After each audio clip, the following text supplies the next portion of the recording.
अगोदर पंकजा मुंडेंनी काय म्हटलं आहे हे आम्ही ऐकतो आणि आपल्यालाही ऐकवतो। पंकजा मुंडे काय म्हणाल्या?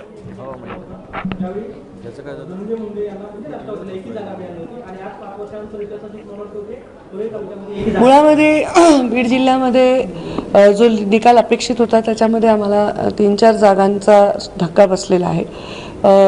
परळीमध्ये सुद्धा परळी तालुक्यामध्ये अंबेजोगाई तालुक्यामध्ये एक काँग्रेस, एक राष्ट्रवादी, 2 बीजेपी आल्या।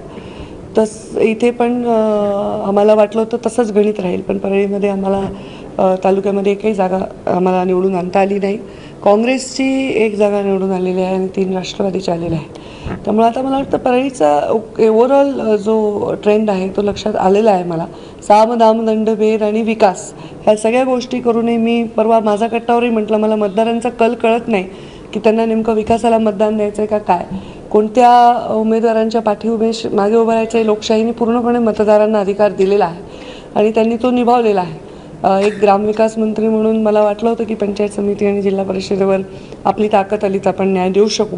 अजूनही जिल्हा परिषदेवर आम्हाला अपेक्षा आहे की आम्ही सकारात्मक काम करू शकू, पण परळीमध्ये निकाल मला अनपेक्षित आणि निराशाजनक आहे। कारण याचं शोधूनही मला सापडत नाही की याचं कारण काय आहे।